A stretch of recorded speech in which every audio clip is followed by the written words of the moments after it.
একজন মহিলা বিশ্ব নবীর কাছে এসে বলছেন, ইয়া রাসূলুল্লাহ, আমাকে পাক করে দেন।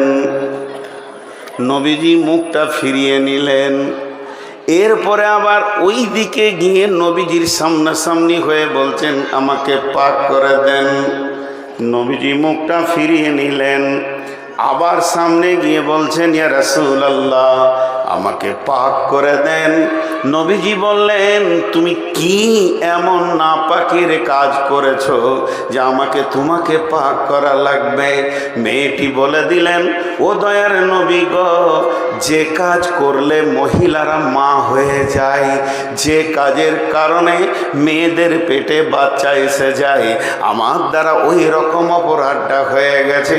আমার পেটে বাচ্চা এসে গেছে, আমি অন্তঃসত্ত্বা হয়ে গেছি। নবীজি, আপনি আমাকে পাক করে দেন। বিশ্বনবী বললেন, যাও, তুমি ফিরে যাও। বাচ্চাটা যেদিন জন্ম নেবে সেই দিন তুমি আসবে। কচি বাচ্চা আতুর ঘর থেকে নিয়ে নবীজির কাছে গিয়ে হাজির। ইয়া রাসূলুল্লাহ, এটা আমার পাপের ফল, আমি পাপ করেছি, তার ফল আমি পেয়ে গেছি, এবার আমাকে পাক করে দেন। বিশ্বনবী বললেন, ফিরে যাও, কারণ মাসুম জানে না তার মা বিদায় নিতে চলেছে। আমি তার পৃথিবীর বিকল্প খাবারটাকে কেড়ে নিতে পারি না। তুমি ওকে 2.5 বছর দুধ পান করিয়ে নাও। মেয়েটি আবার চলে গেল। 2.5 বছর তাকে দুধ পান করানো হলো। ওই বাচ্চাটাকে নিয়ে হাতে একটা টুকরো রুটি দিয়ে রুটি বাচ্চা ছিঁড়ছে। এটা দেখিয়ে বলছেন, ইয়া রাসূলুল্লাহ, এবার আপনি আমাকে পাক করে দেন। এই মেয়েটার কাছ থেকে ছেলেটা নিয়ে কোনো একটা সাহাবীর জিম্মাতে নবীজি দিয়ে দিলেন এবং বললেন, ওকে পাহাড়ের ধারে নিয়ে গিয়ে তোমরা রজম করে দাও। মেয়েটাকে পাথর ছুঁড়ে মারা হলো। একটা সাহাবী পাথর ছুটতে ছুটতে উটের হাড় ছুঁড়ে দিয়েছিল, আর মেয়েটার কপালে কিংবা দেহে লেগে ফিরিঙ্কি দিয়ে রক্ত এসে ওর জামাতে পড়ে যায়। বিশ্বনবীর কাছে এসে বলেন, ইয়া রাসূলুল্লাহ, ওই নাপাক মেয়েটার কাপড় রক্ত আমার শরীরে লেগে গেছে। বিশ্বনবী বললেন, কি বলছো তুমি? নাপাক বলছো? কি বলছো তুমি? নাপাক বলছো? একবার ভেবে দেখলে না মেয়েটার ঈমান কত স্ট্রং? 3বার মওতের মঞ্চে সে এসেছে। সে তো জানে আমাকে পাথর ছুঁড়ে মারবে। সে তো দেশান্তর হয়ে যেতে পারতো, পালিয়ে যেতে পারতো, তাকে তো বন্দি জীবন করে রাখা হয়নি। তার ঈমান কত স্ট্রং! এই রকম মতকে সে গ্রহণ করে নিয়েছে। আখিরাতের জাহান্নামকে সে চোখে দেখেছে, আর দুনিয়ার আযাবকে গ্রহণ করে নিয়েছে। হে আমার সাহাবী, এই মেয়েটি তওবা যদি হিজাজবাসীকে দিয়ে দেয়া হয়, সকলের গুনাহ মাফ হয়ে যাবে। অতএব এই রকম একটা মেয়ে, ঘটনা থেকে আমরা কি পেলাম? ঘটনা থেকে আমরা কি চেতনা পেলাম? ঘটনা থেকে একটা চেতনা পেলাম, ঈমান মজবুত হলে আপনার আমার জন্যে মওতের মঞ্চে দেখতে হবে না। ঈমান আমাদেরকে ওই জায়গায় পৌঁছে দেবে যে জায়গায় আল্লাহ রাজি আছেন, রসুল রাজি আছেন। ঈমান একটা স্ট্রং ক্ষমতার নাম। মসজিদে ঢুকাইকে ঈমান, রোজা রাখাইকে ঈমান। আল্লাহ তো সবই করেন, তো ঈমান এমন একটা স্ট্রং জিনিস দিয়েছেন শরীরের ভিতরে। পাপ থেকে মুক্ত রাখেন কে? ঈমান। আপনি তাস খেলতে পারবেন, আমারও তো 10টা আঙ্গুল আছে, তাস খেলতে আমি পারবো না। আপনি মদ খেতে পারবেন, আমি কেন পারবো না? কিন্তু এই যে রুখে যে রেখেছে, মদের বোতলে হাত দিতে দেয়নি, তার নাম কি? ঈমান। আমার ভূমিকার অবস্থাটা শেষ হয়ে গেল, এবার আমি আয়াতে যাব। আয়াতে যাওয়ার আগে একটা উদাহরণ দিব। ক্যান্সার নামে একটা রোগ আছে পৃথিবীতে। এখন ক্যান্সারকে বিজ্ঞানীরা বলছে নরমাল অসুখ, সুস্থ হয়ে গেছে মানুষ।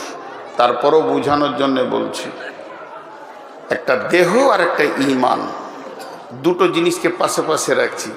একটা দেহ, একটা ঈমান। ইবাদত করবে কে? দেহ। করাবে কে? ঈমান। দুটোকে পাশে পাশে রেখে বলছি, কোনো একটা ব্যক্তির এই মেদেদা বাড়ি তার ক্যান্সারের ভাইরাস হয়ে গোটা শরীর পচে ক্যান্সারের জীবাণুতে একদম গোটা দেহ তিল তিল হয়ে পোকায় ভর্তি হয়ে গেছে। ডাক্তার এরকম রিপোর্টটা হাতে ধরে বলছে হার্ডলি 2 মাস, 1.5 মাস, না হলে হার্ডলি 2 মাস দুনিয়া ছাড়বে। এর আর পৃথিবীতে কোনো মেডিসিন বিকল্প কিছু নাই যে একে কেউ বাঁচাতে পারবে। ডাক্তার বলে দিল।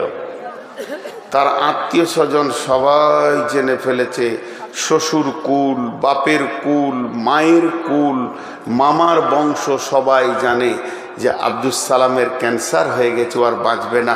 ফোনে রিং যদি যেছে মেয়েদের দা থেকে তা চুমকে উঠছে, কি জানি খবর এলো নাকি যে এক্সপায়ার হয়ে গেছে। এবার 3 বার বলবো, একটা জিনিসকে ধ্যান দিয়ে শুনবেন। দেহে যদি ক্যান্সার হয় তার একটা রাস্তা, রাস্তার নাম মত, ঠিকানার নাম কবর। দেহে যদি ক্যান্সার হয় বিকল্প কোনো দুটো রাস্তা নাই, একটাই রাস্তা, রাস্তার নাম মত, ঠিকানার নাম কবর। আর একবার বলছি বোঝানোর জন্যে, দেহে যদি ক্যান্সার হয় তার রাস্তার নাম মত আর ঠিকানার নাম কবর। ঝামেলা শেষ।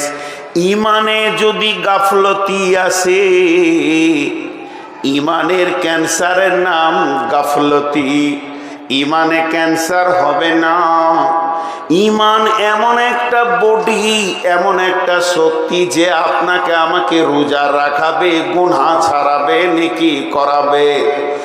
এই রকম বডিতে যদি অলসতা এসে যায়, আমার আল্লাহ বলছেন ওর ঠিকানা জাহান্নাম। আর একবার বলছি, দেহে ক্যান্সার হলে ঠিকানা কবর, ইমানে অলসতা এলে ওর ঠিকানা জাহান্নাম। ইমানে অলসতা এলে ওর ঠিকানা জাহান্নাম। আচ্ছা, ওই দিকে যদি তাকাবেন তাহলে আমার বকা কি লাভ হয়েছে রে বাবা? ওই ঝামেলাটা মেরেইলেন। কোনো মেয়ে কটা টাকা দেবে, ও যাবে, তো ওই দিকেই ধ্যান। ও তো টাকাটা আনতেই হবে, এটা তো দরকার আছে, মাদ্রাসাটা এমনি চলবে।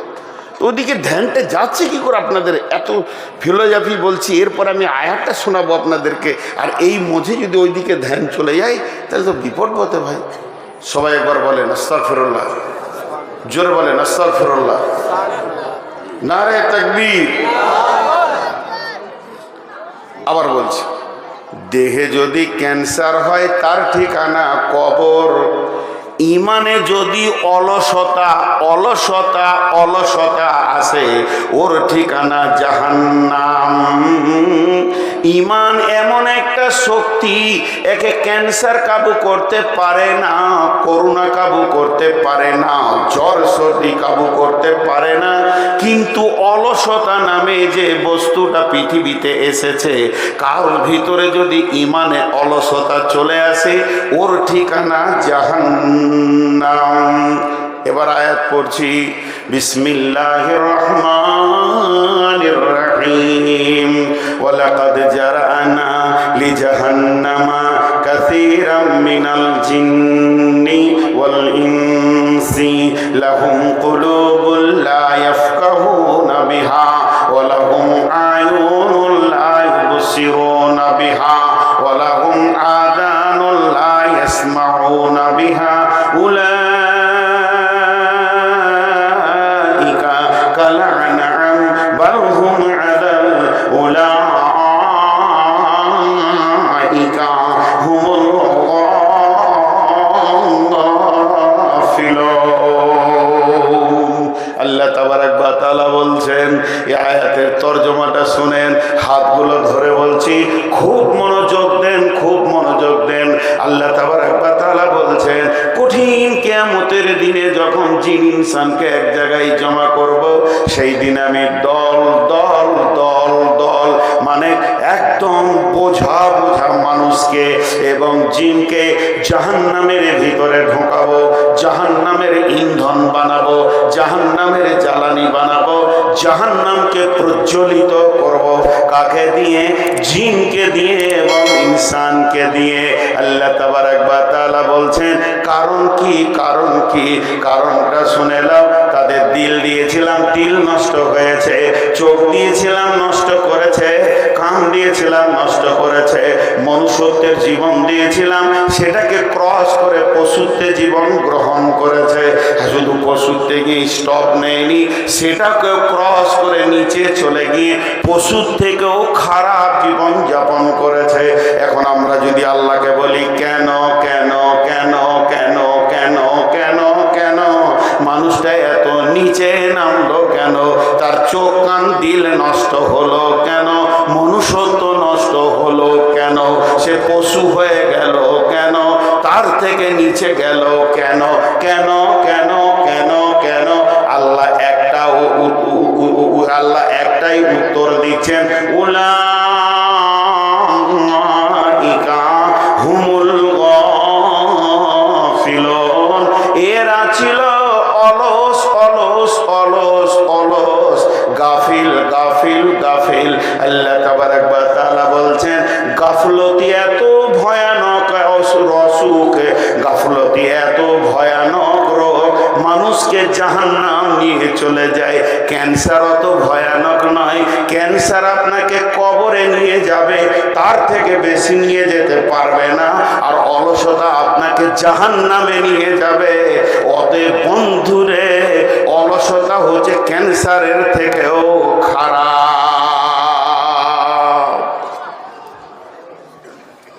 খুব মনোযোগ দেন। মাদ্রাসার কালেকশন হচ্ছে দেখার কি দরকার আছে? আপনাকেও তো দিতে হবে। আমি যেখানে কথাগুলো বলছি এগুলো কলেজ থেকে পড়ে এসে বলিনি, মাদ্রাসা থেকে পড়ে এসে বলছি। তো এই অলসতার সম্পর্কে দুটি কথা খালি বলবো। একটা নোংরা কথা বলছি, নোংরা বাজে কথা, যে কথাটাতে জুতো মেরে দিলেও অসুবিধা নেই। চুরি, চুরির মতো সমাজে নোংরা কাজ কিছু নাই। যদি কেউ মনে করে চুরি করব, আর যদি অলস হয় তো চুরি করার মতো কাজটাও করতে ধরা খাবে। অলসের দ্বারা কোনো কাজ হয় না। এখন একটা ফিলোজফি বলবো, এটা বুখারীতে নাই, মুসলিমে নাই, আবু দাউদে নাই, তিরমিজিতে নাই, নাসাইতে নাই, কোনো হাদিসে নাই। রসুলও বলেননি, আল্লাহও বলেননি। তো বলছে কে? ইসলামী দার্শনিকরা বলছেন। একজন বিখ্যাত দার্শনিক বলছেন, এই তুই মোবাইলটা নিচে নামা, এই তুই মোবাইলটা নিচে নামা, মোবাইল তুলবি তো তোকে একদম তোর আঁতুড়ি বের করে নেব। বারবার লাইটটাকে জ্বালছিস তুই। তো ধ্যান দেন, মনোযোগ। উনি কি বলছেন? শয়তান নামে যে পৃথিবীতে একটা দুশ্মন আমাদের এসেছে, কোরআন বারবার বলেছে ইন্না শাইতানা লিল ইনসানে আদুব্বুম মুবিন। সেই শয়তান জিনেদের ভিতর থেকেও আছে, মানুষের ভিতর থেকেও আছে। টোটাল শয়তানের চক্রান্ত হচ্ছে 60,000-এর ওপর। ও গুনেছে, ওর বাপ গুনেছে, ছেড়ে দেন। 60,000-এর মধ্যে 42,000 ইবাদতের ভিতর দিয়ে না জাহান্নামে নিয়ে যাবে, নামাজ রোজার ভিতর দিয়ে জাহান্নামে নিয়ে যাবে। আর 48,000, আবার 12,000, 48,000 জাহান্নামের মানে ইবাদতের ভিতর দিয়ে মানুষকে জাহান্নাম নিয়ে যাবে। আর 12,000 ইবাদত না করিয়ে জাহান্নাম নিয়ে যাবে। ইবাদত করে মানুষ জাহান্নাম যাবে বলে? হ্যাঁ যাবে। কোরআনে বলছে ফাওয়াইলুল লিল মুসাল্লিন, অয়েল জাহান্নামে যাবে নামাজিরা। জি কেমন? আল্লাহ বলছেন বিসমিল্লাহির রহমানির রহিম লাইসাল বিররা আন তুওয়াল্লু উজুহাকুম কিবালাল মাশরিকি ওয়াল মাগরিবি। আল্লাহ বলছেন পূর্ব পশ্চিমে সাজদা করে দেওয়ার নাম ইমানদারি নয়। তার কারণ রসুলের জামানায় যতগুলো মুসলমান ছিল তার থেকে মুসাল্লি বেশি ছিল। যদি রসুলের জামানায় 1000 মুসলমান ছিল তো 1200 মুসাল্লি মসজিদে ছিল। তাহলে মুসলমানের থেকে মুসাল্লি বেশি কি করে হলো? তার একটাই কারণ হচ্ছে মুনাফিকরাও নামাজ পড়তো। মুনাফিকদের চেহারা, চরিত্র, উঠা বসা, লেনদেন। আমাদের মুনাফিকরা আমাদের যারা মুসলমান দাবি করে এরা তো 5 ওয়াক্তের নামাজ পড়ে করে না। আর নবীজি জামানায় যারা মুনাফিক ছিল তাদের তাহাজ্জুদের নামাজ কোনোদিন কামাই ছিল না। এত ধীরে সুস্থে নামাজ পড়তো, বিশ্ব নবী পর্যন্ত বুঝতে পারেনি এটা মুনাফিক। ওহির মাধ্যমে বলা হয়েছে এই দলের ভিতরে অমুক অমুক অমুক অমুক অমুক ইসলামের বিরুদ্ধে রয়েছে। মুনাফিক কত ডেঞ্জারাস! আল্লাহ কাফের মুশরিককেও মাফ করতে রাজি আছেন যদি কেউ খালেস তওবা করে, মাফ করে। কিন্তু মুনাফিক এমন একটা, বিশ্ব নবী মুনাফিকের জানাজায় গেছিলেন, কারণ বশত গেছিলেন, তারপরও আল্লাহ বললেন হে আমার নবী তুমি 70 বার যদি জানাজা পড়ো আমি কবুল করব না। আর মুনাফিকের জন্য বলেছেন ফিদার ইন্না মিনাল মুনাফিকিনা ফি দারকিল আসফাল। এই আল্লাহ বলছে যারা মুনাফিক হবে তারা জাহান্নামের একবারে নিচে থাকবে। এরকম মুনাফিকরাও সেদিন নামাজ পড়েছেন। অতএব বন্ধু, বেশ কিছু পৃথিবীতে ডেঞ্জারাস মানুষ আছে যারা ইবাদতের ভিতর দিয়ে জাহান্নাম যাবে। আপনি খেয়াল করে দেখেন, গ্রামের মধ্যে ভালো লোক, মাথায় টুপি, সুন্নতের লেবাস, সুন্নতের দাড়ি, ইমামের পেছনে দাঁড়ায়, 5 ওয়াক্তের নামাজ পড়ে, আর লোকটা দেখে মনে হবে আল্লাহর ওলি। ওর জ্বালাতে গোটা গাঁ জ্বলে গেছে, পাড়া জ্বলে গেছে।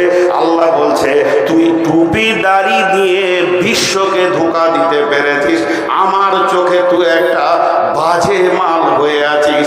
অতএব শুনেলে মুনাফিকি হালাতে তোর মত যদি হয়, তোর জানাজা তো কবুল হবেই না, তোকে জাহান্নামের নিচে চলে যেতে হবে। অতএব শয়তানের যতগুলো চক্রান্ত আছে, 60,000 70,000 হোক আর 1 লাখ হোক, মানুষকে ইবাদতের ভিতর দিয়ে জাহান্নামে নিয়ে যাবে, আবার ইবাদত না করিয়ে নিয়ে যাবে। তার মানে এবার টোটাল একটা কথা বলে দিই, ভাইয়া আমার, বন্ধু আমার, বাচ্চি আমার, মা আমার, ও সোনা মানিকের দল, বেটির দল, একবার কান করে শুনেলেন, শয়তানের ইনজেকশন, শয়তানের ভ্যাকসিন, শয়তান যে ইনজেকশনটা দিয়ে মানুষকে পাপের দিকে নিয়ে যায়, ওই ইনজেকশনটার নামই হচ্ছে অলস। আল্লাহ কোরআনে বলেছেন উলাইকা হুমুল গাফিলুন, অলস মানুষকে জাহান্নাম নিয়ে চলে যাবে।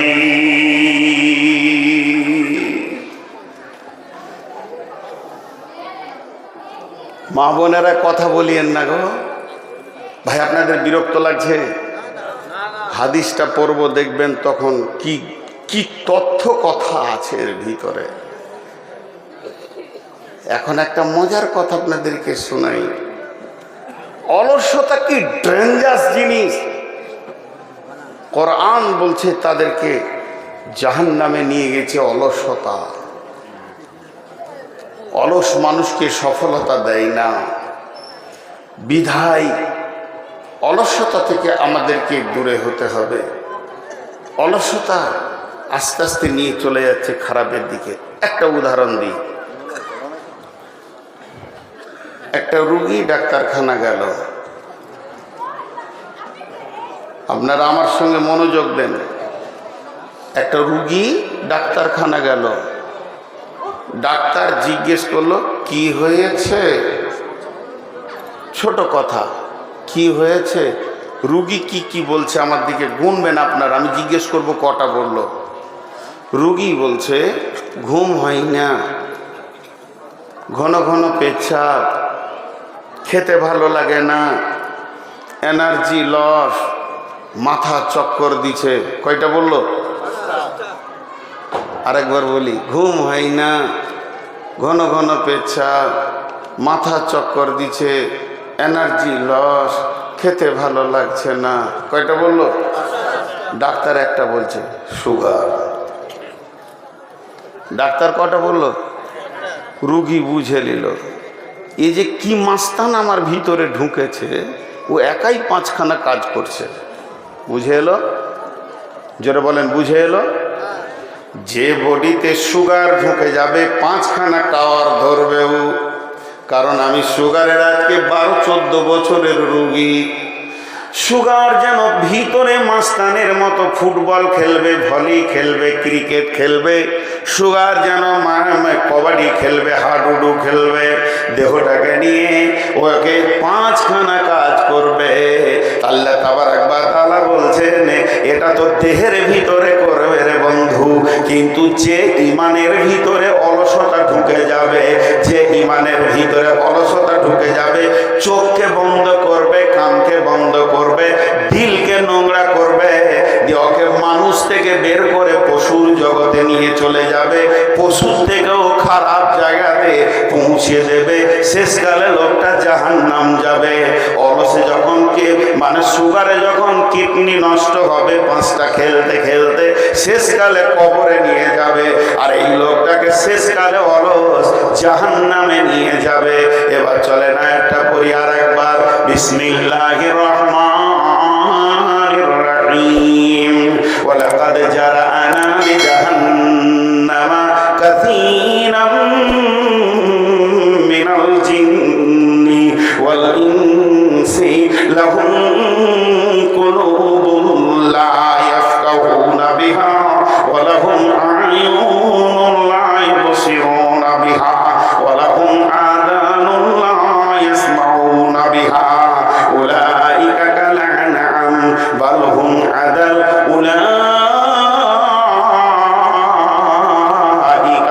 হুমুল গাফিলুন।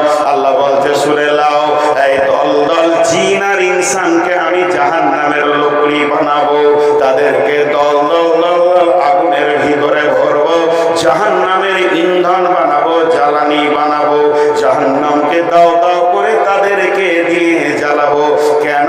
তাদের দিল দিয়েছিলাম, দিল নষ্ট হয়েছে, তাদের কান দিয়েছিলাম, শ্রবণ শক্তির ক্ষমতা দিয়েছিলাম, তারা হককে শুনেনি, বেহক শুনতে পেয়েছে, তাদের 2টি চোখ দিয়েছিলাম, তারা রাস্তা দেখতে পায়নি, বেরাস্তা দেখেছে। শুধু নাই নয়, তারা এই পশুদের জীবনে চলে গেছে। পৃথিবী সেরা বানিয়েছিলাম, জিনের থেকেও দামি, গরু ছাগল হাঁস মুরগির থেকে দামি, ইভেন ফেরেশতার থেকেও দামি মানুষ, এত দামি বানালাম, কিন্তু তারা সেই দামি না থেকে পশুর জগতে চলে এসেছে। শুধু পশু হয়েও সে ক্ষান্ত হয়নি, বালহুম আজাল, তার থেকেও নিচে চলে গেছে। কেন কেন কেন? উলাইকা হুমুল গাফিলুন।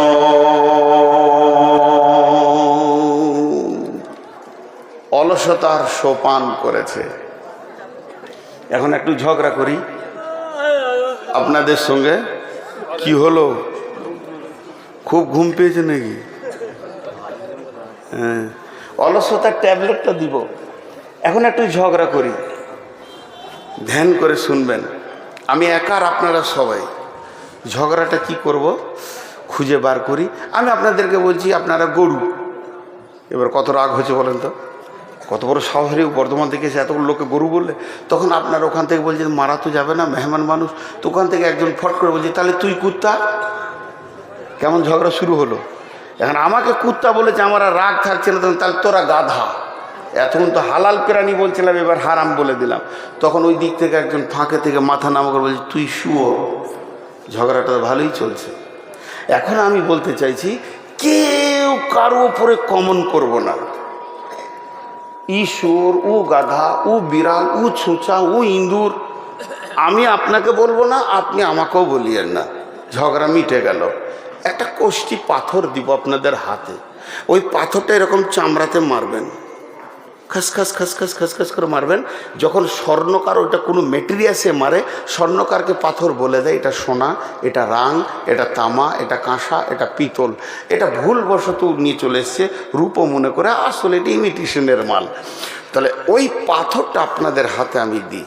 এখন সবাই পাথরটা নিব। কে কে নিব না হাত তুলি। চালাক মাল আছে মেয়েদের, দেখো নদীর ধারে বাস করলে কি হবে। আমিও বিয়ে করেছি নদীর ধারে, এরকম বাঁধের ধারে আমার শ্বশুর বাড়ি। দুতলায় বসে থাকলে বাঁধের লোক আমার সঙ্গে কথা বলে। নদীর ধারে মানুষ খুব ভালো হয়, আর এরা ফসল খুব টাটকা খেতে পায়। মানে আমার শ্বশুর বাড়ি হচ্ছে বোলপুরের কাছে, অজয় নদীর ধারে বাড়ি আমার, ভাঙন ধরা অজয় নদীর ধারে। তো কোষ্টি পাথরটা আপনাদেরকে দিই, নেবেন তো সবাই ইনশাআল্লাহ? জোরে বই ইনশাআল্লাহ বলে না, নেবেন তো ইনশাআল্লাহ? আর নিজের চামড়াতে ঘষবেন। তো পাথরটা কি বলবে জানেন? আপনার কানে গিয়ে আস্তে করে বলবে তুই মানুষ, আবার বলবে তুই শুয়োর, আপনাকে বলে দেবে তুই কুত্তা। দেখেন নিজে হবে এবার। বিসমিল্লাহির রহমানির রহিম। মাসালুল লাযীনা কাফারু কামাসালিল লাযীনা ইয়ানঈকু বিমা লা ইয়াসমাউ ইল্লা দুআ ওয়া নিদাআ সুম্মুম বুকুম উমিয়ুন ফাহুম লা ইয়াফকাহুন। জি আরেকবার বলছি, আয়াতটা সূরা বাকারার আয়াতটা আছে বন্ধু আমার। মাসালুল লাযীনা কাফারু কামাসালিল লাযীনা ইয়ানঈকু বিমা লা ইয়াসমাউ ইল্লা দুআ ওয়া নিদাআ সুম্মুম বুকুম উমিয়ুন ফাহুম লা ইয়াকিলুন। লা ইয়াকিলুন আছে, আগেরটা ভুল বলেছি। তো এতে কি বলছেন তর্জমাটা শুনেলেন? ওই কাফেরদের মিশাল ওই লোকেদের মতো, ওই কাফের বেঈমানদের মিশাল ওই লোকেদের মতো যাদেরকে তার প্রভু মুনিব মালিক দূরে ডেকেছে, নেদা দোয়া কাছেও ডেকেছে, শুনেও শুনেনি, দেখেও দেখেনি, বুঝেও বুঝেনি, প্রকৃতপক্ষে ওর বোধ ক্ষমতা নাই। বুঝে এলো কি? ক্লিয়ার হলো না? তাহলে তর্জমাটা আর একবার বলি।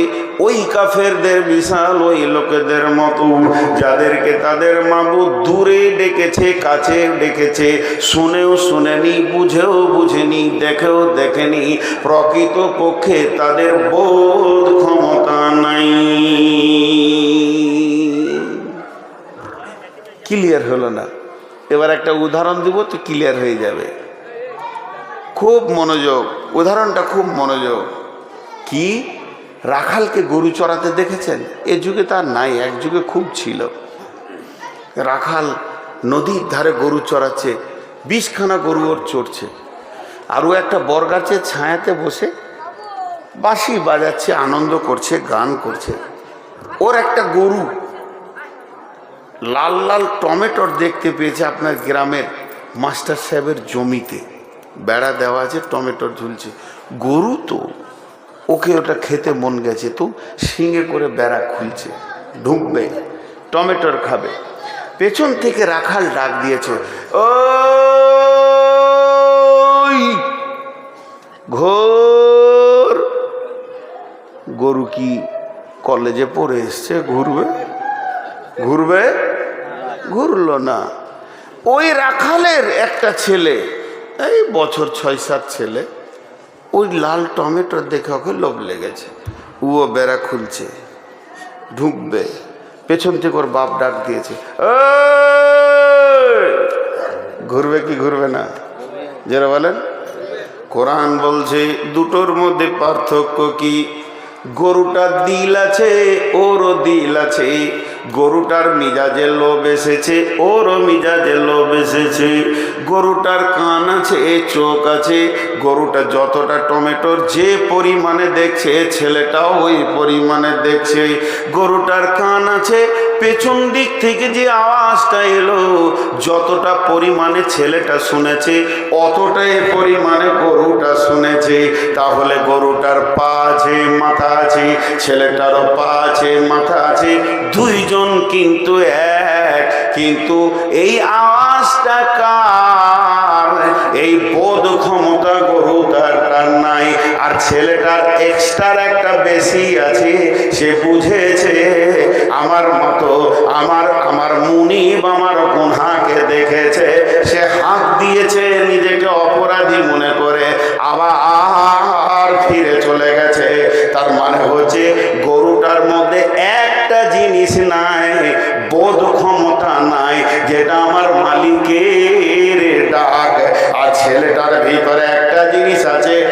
বোধ ক্ষমতা আছে, এটা আমার মালিকের ডাক। গরুটার সমস্ত পাশ কোনো কাজ করলো না, শুধু বোধ ক্ষমতার অভাবে। আর ছেলেটার সমস্ত পাশ কাজ করলো, বোধ ক্ষমতা আছে বলি। আমার আল্লাহ বলতে চাইছেন, মেয়েদের দেখেন অত্র এলাকায় জোহরের আজানে গোটা এলাকা তোলপাড় হয়ে গেছে। গোটা বেলডাঙ্গা থানা নয়, গোটা মুর্শিদাবাদ নয়, পশ্চিমবঙ্গ প্রত্যেকটা মসজিদ থেকে মালিকের ডাক আসছে, হাইয়া আলাস সালাহ।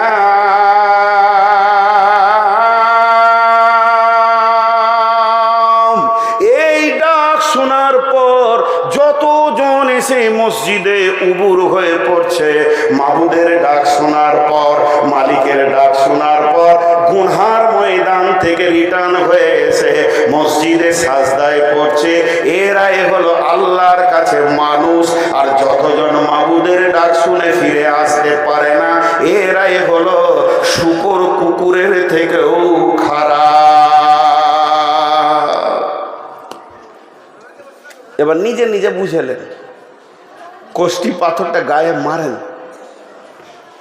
নিজেকে বলেন। আমি নিজেকে বলি, নূর মোহাম্মদ, তোর মাবুদ যখন তোকে ডাকে তুই যাস? হ্যাঁ যাই। তুই মানুষ। নূর মোহাম্মদ, তোর মাবুদ আজকে এসআই ডেকেছিল, গেছিলি? না আমি যাই। তুই শুয়োর কুকুরের থেকেও খারাপ। একটা গল্প শোনাবো।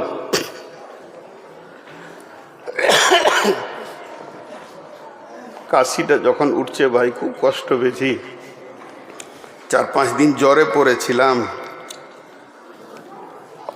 বাংলাদেশে 6 দিন ছিলাম, তাও জ্বর। মনে কিছু লিয়েন না, ঘন ঘন পানি খেয়েছি, কাশছি। তো নিজের থেকে বুঝে নেব যে আমি মানুষ না আমি গরু না আমি পশু। জি, আজকে আমাদেরকে গাফলত কত নিচে নিয়ে চলে গেছে, আমরা পশুর থেকেও খারাপ। একটা গল্প শোনাই, রাগ করবেন না তো? ছোট্ট গল্প, গল্পটা একটু পরে শোনাবো, এখন লয়। একটা শূকরের গল্প শোনাবো। তো মনুষ্যত্ব থেকে পশুত্বে চলে গেছি, তা আগেই শুনিয়ে দিই। এটা হাদিস নয়, কোরআন নয়, তফসির নয়, কিছুই নয়, গল্প গল্প গল্প গল্প। বলবেন না যে নূর মোহাম্মদ বলেছে মানে বুখারিতে আছে, কিছু বলছেন নাকি? কোথা দিবে? আলুর বস্তায় গলা। তোমার নজরটা কি বলছে? গলা আলুর বস্তা না, মানুষ আসে নাই আগে, থাকবে বাইরে। অত পীড়িত করতে হবে না, আর নাহলে জায়গাটা বাড়াও। হ্যাঁ, একদম না ভাইয়া। আপনারা যারা বাইরে আছেন ভিতরে ঢুকেন, দেওয়াল গায়ে বসে যান, ধুলোর ওপর বসে। চেয়ার লাগবে না, ধুলোতে বসুক। তাস খেলে তখন কোথাও বসে, আমি দেখি নাই, বসুক ওখানে ধুলোতে। আল্লাহর উপরে যদি মহব্বত থাকে, নিচে বসে যান, মাটিতে বসে যান। প্রেম এক আলাদা জিনিস, বাইরে কষ্ট করিয়েন না। কারণ আজকে আপনি লেট করেছেন, অন্যদিকে চলে গেছে। এখন একটা লোক ধরে এলেন মুসা আলাইসাল্লাম, উনি আল্লাহর সঙ্গে কথা বলতেন, মুসা কালিমুল্লাহ, তাহলে বলতে সুবিধা হবে। মুসা আলাইসাল্লাম হন্তদন্ত করে হাঁটছে, তো ও হেঁটে যাচ্ছে, তো একটা শূকর ছিল ড্রেনে। বলছে, ও নবী মুসা, দাঁড়ো দাঁড়ো। যাবে কোথায়? আল্লাহর কাছে চললাম, আমার দরকার আছে, আমি আল্লাহর সঙ্গে কথা বলবো। তখন বলছে, নবী মুসা, তুমি তো আল্লাহর সঙ্গে কথা বলবে, তো আমার একটা খবর নিয়ে যেতে পারবে? বলে কি? বলে, আল্লাহ তোমাকে নবী করলে, মানুষ করলে, আর আমাকে কেন শুয়োর করলে, এটা জিজ্ঞেস করে আসবে। তো কেমন প্রশ্ন। মাঝে আবার বলছি, নবীর নাম নিয়ে বলছি, তারপর এটা ভাববেন না হাদিস, এটা জ্ঞান দিছি গল্পে।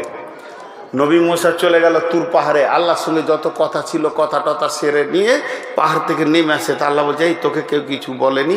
বলে, হ্যাঁ একটা শূকর বলেছিল। বলে, উত্তরটা নিয়ে যা,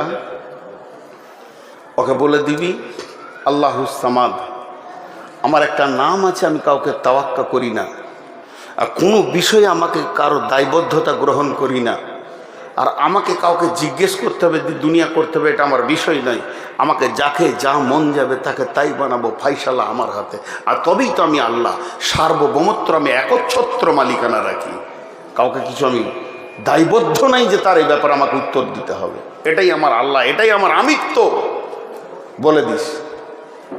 ঠিক আছে, বলে দিব, আমি তো পিয়ন, ও বলেছিল বললাম, আপনি বলছেন বলে দিব। নবী মুসা চলে আসছে, বলছে দাঁড়া, ওকে একটা প্রাইজ দিব, নিয়ে যা। নবী মুসা বলছে আল্লাহ শুয়োরকে প্রাইজ? বলে তোর আবার হিংসা হচ্ছে নাকি? চুপ করে ধৈর্য ধরে লে, দেন। বলে কোনো মাল নয়, একটা কথা, ওকে গিয়ে বলবি আল্লাহ তোকে মানুষ বানাবে, মানুষ, তুই যা চাইবি তাই দিবে। আল্লাহ না শব্দটা বলবে না। আল্লাহ ওয়াদা দিয়েছে মানুষ বানানোর পর না শব্দটা বলবে না। তুই যা চাবি হ্যাঁ, চাংটা নিবি হ্যাঁ, না বলবে না। খালি একটা শর্ত তোকে মেনে নিতে হবে, তোকে ইমান দেবে না, তোর ইমানে অলসতার ঘুম ধরিয়ে দেবে, ইমানটা দেবে না, বাকি সব দেবে। এবার নবী মুসা পেরিয়ে আসছে, শুকরটা বলছে খবর কি? বলছে বেশি প্রশ্ন করিস না, চামড়া ছিলে দেবে। আল্লাহ রেগে গেছে, আল্লাহর ব্যক্তিত্ব ব্যাপারে তুই হাত দিয়েছিস। হ্যাঁ, তবে তোর একটা সুসংবাদ আছে। কি? ও ড্রেন থেকে লাফিয়ে উঠেছে, গোটা গায়ে কাদার খিঁচে পেচ্ছাপ পায়খানাতে ভর্তি। কি? বললে একটা সুসংবাদ আছে। বলে বলো। বলে তোকে বলবো, তুই বলবি হ্যাঁ, আর আমি আল্লাহকে বলবো রব্বানা, সঙ্গে সঙ্গে তোকে মানুষ বানিয়ে দেবে আল্লাহ। আল্লাহ কথা দিয়েছে তোকে মানুষ বানিয়ে দেবে। শুকরটা খুব খুশি। বলে হ্যাঁ, তুই রাজি আছিস কি? তুই খালি বলবি হ্যাঁ, আর আমি নবী হিসেবে বলবো রব্বানা, আর আল্লাহ তোকে সঙ্গে সঙ্গে সেকেন্ড লাগবে না, একটা সুশ্রী মানুষ করে দেবে। কিন্তু একটা শর্ত আছে। হ্যাঁ, আবার শর্ত? এর ভিতর বলে হ্যাঁ, তুই যখন মানুষ হয়ে যাবি, তুই যখন মানুষ হয়ে যাবি সঙ্গে সঙ্গে তুই আল্লাহর কাছে যা চাইবি তাই পাবি। তুই যদি বলিস 20খানা কোচের মালিক হব, রেল মালিক হব, বিমানের মালিক হব, চাঁদের মালিক হব, জমি জায়গা টাকা পয়সা, ধনীর দিক থেকে পৃথিবীর সেরা ধনী বানিয়ে দেবে। যদি তুই বলিস নেতা হব, পৃথিবীর সারা পৃথিবীর সব থেকে বৃহত্তর নেতা তোকে বানাবে। যা চাইবি তাই পাবি, যা চাইবি তাই পাবি, যা চাইবি তাই পাবি। ছেলে পাবি, বিবি পাবি, বউ পাবি, বিটি পাবি, সোনা দানাতে তোর ঘর বাড়ি ভরে দেবে রে। আল্লাহ ওয়াদা করেছেন, আল্লাহর ওয়াদা মিথ্যা নয়। তবে একটা কথা কান করে শুনেলে, তুই মাথা ঠুকেও যদি মরে যাস আর চোখের পানিতে যদি তুই নদী বইয়ে দিস, আল্লাহ তোকে ঈমান দিবে না। তোকে মানুষ বানাবে, কিন্তু বেঈমান মানুষ বানাবে। যে শক্তিটা থাকলে নামাজ হয়, যে শক্তিটা থাকলে রোজা হয়, যে শক্তিটা থাকলে হজ হয়, যে পাওয়ারটা থাকলে সুদ জুয়ো বাঁচা যায়, লুচ্চামি রান্ডিং থেকে বাঁচা যায়, যে শক্তিটা থাকলে আপনার কিনা জুয়া থেকে বাঁচানো যায়, মদ থেকে নিজেকে বাঁচানো যায়, ওই শক্তি পাওয়ারটা তোকে দেবে না, বাকি সব দিয়ে দিবি। এবার শুকরটা কি বলছে কান করে শোনেন। 1 মিনিট হাত দুটোকে ভিখারির মতো আপনাদের কাছে চাইছি, অ্যাটেনশনটা বাড়ান। 1 মিনিট শুকরের কথাটা খালি শোনেন, একটা গল্প যদিও। শুকর বলছে, ও নবী মুসা, ও আল্লাহর ওলি, থাক থাক থাক, আমার জন্য দোয়া করতে হবে না। বেঈমান মানুষের থেকে আমি সুর অনেক গুণে ভালো। যে লোকটা মানুষের মতো বডি পেল, চেহারা পেল, মানুষের সমাজে বাস করলো, বাড়ি ঘর বিবি ব্যবহার করলো, ছেলে পিলে জমি জায়গা করলো, কিন্তু আল্লাহর ঘরের দরজা পেল না, ওর থেকে আমি শুকর অনেক গুণে ভালো। সকাল বিকাল আমি আমার জবান দিয়ে আমার রবকে আমি ডাকি। অতএব সেটা শুকরের থেকে বেঈমান মানুষ লাখো গুণে খারাপ। এটা কে বানায়? গাফলত, অলস। সকলে জোরে বলে, এটা কে বানায়?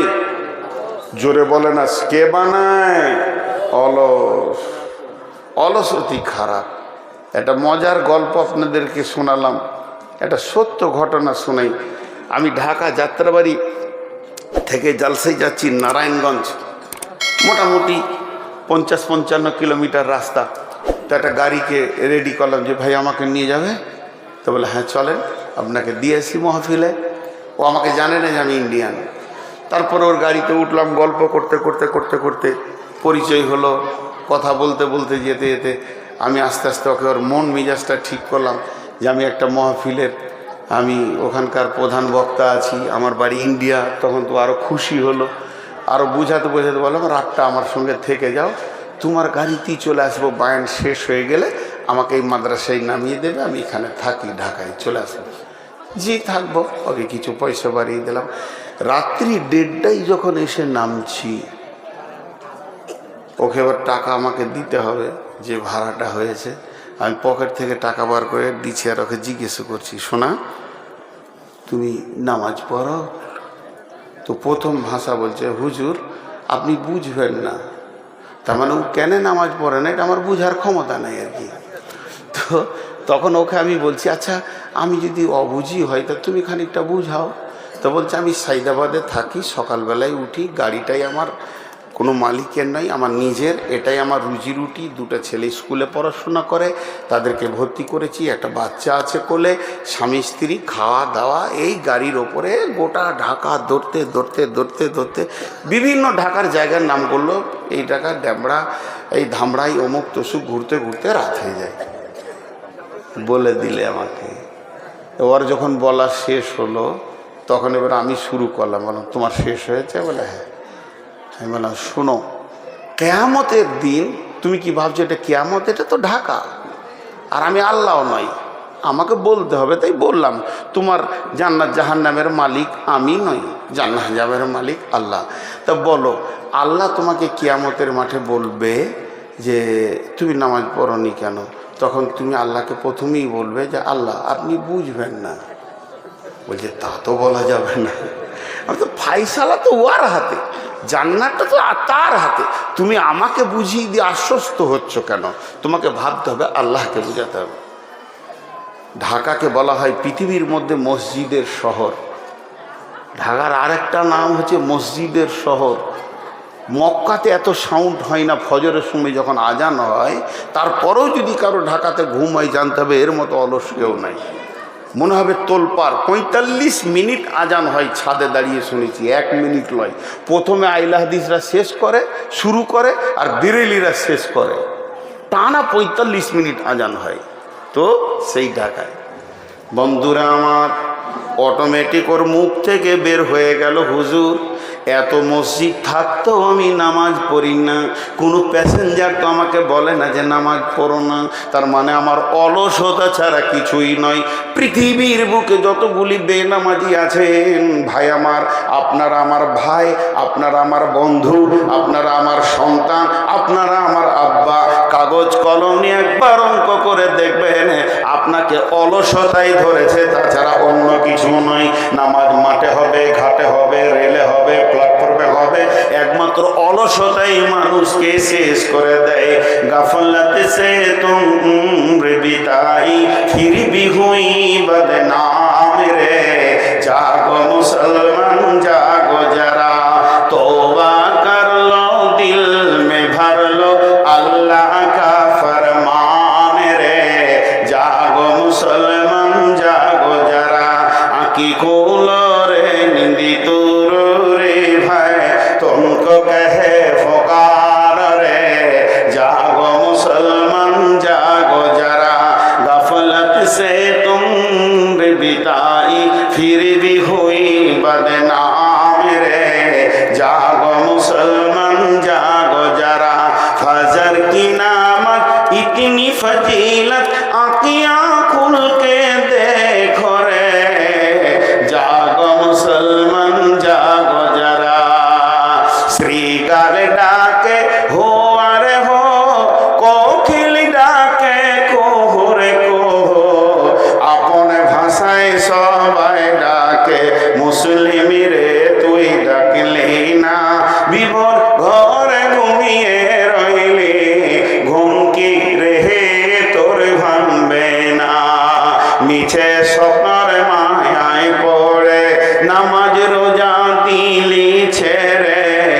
দিছে স্বপ্নের মায়াই পড়ে, নামাজ রোজা দিলি ছেড়ে, ত্যাগ করে দে মিছে স্বপ্ন, একবার জেগে দেখো না। প্রভুর ডাকে সবাই জাগে, প্রভুর ডাকে সবাই জাগে, মুসলিম রে তুই জাগলি না, বিভোর ঘরে ঘুমিয়ে রইলে, ঘুম কি রে তোর ভাঙবে না।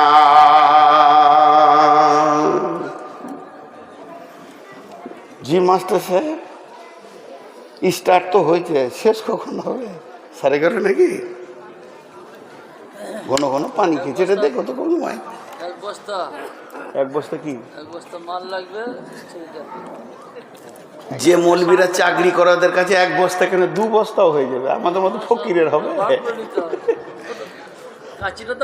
খুব পরিচিত মানুষ আমার,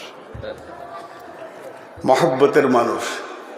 জি ভাই, একটা জিনিস খেয়াল করেন, এবার মানুষ পশুর থেকে নিচে তার কটা কারণ দেখেন, মিলিয়ে এলেন 4টা কারণ। কটা কারণ জোরে বলেন? এটা জোরে হলো? ঝগড়া লাগলে এরকম বলবেন তো, হ্যাঁ? তখন আর চুপ করানো যাবে না, বসেন বসেন বসেন বলা যাবে না। তার কয়টা কারণ? নাম্বার 1, ইসাব্বিহু লিল্লাহি মা ফিস সামাওয়াতি ওয়া মা ফিল আরদিল মালিকিল কুদ্দুসিল আজিজিল হাকীম।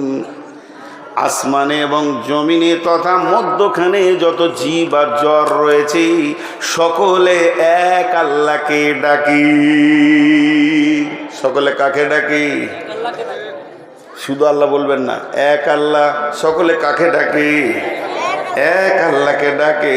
কিন্তু বন্ধুরে, গাছের পূজা, মূর্তি পূজা, পাথরে পূজা, দেবদেবীর পূজা, মাজার পূজা, দরগা পূজা, পীর পূজা একমাত্র মানুষ করে। গোটা মেদের এলাকার লোক আপনারা বলতে পারবেন না আমাদের একটা গরু আছে, সে মূর্তি পূজা করে।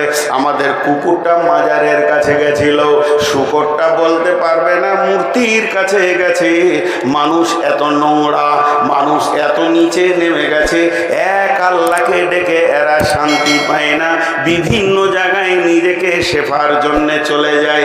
কিন্তু জেনে নেন, মানুষ নামেই প্রাণীটা ইটের পূজা করি। আপনারা মুখ খুলেন না কে? কুকুর পাথর দেখলে কি করে?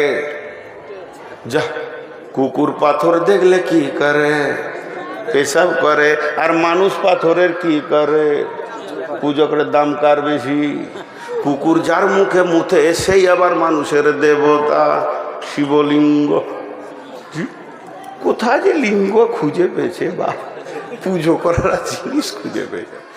বন্ধুরা আমার, 2 নম্বর হলো কোরআনের আইন যা আছে, এটা আল্লাহর সংবিধান, আল্লাহর আইন। এই আইনকে দিয়ে সারা পৃথিবীর সমস্ত প্রাণী চলে। কিন্তু মানুষ এমন একটা প্রাণী, আল্লাহর দেওয়া আইনে চলে না। ই বলে আমি গান্ধীবাদ, ই বলে আমি মার্ক্সবাদ, ই বলে আমি অমুকবাদ, ই বলে গীতাঞ্জলি নিয়ে চলবো, দাস ক্যাপিটালকে নিয়ে চলবো। তৌহিদবাদের প্রেরণে কাউকে পাওয়া যায় না। পৃথিবীর সমস্ত প্রাণী আল্লাহর দেওয়া আইনের ওপরে চলে। কোনো রাজনীতিতে এরা মাথা ভরে না। আপনাদের মেয়েদের দ্বার কুকুরগুলো কোন পার্টি? তৃণমূল না কংগ্রেস না সিপিএম না বিজেপি? কোনো পার্টির নয়। ছাগলগুলা কোন পার্টি করে? যখন তৃণমূলের মিছিল যায়, কুকুরগুলা এমনি করে দেখে আর মনে মনে বলে, তোরা তো আমাদের থেকে খারাপ। আমরাও তো রুজি পেয়েছি আল্লাহর জমিনে, একমাত্র আল্লাহর আইন ছাড়া কারো চলি না।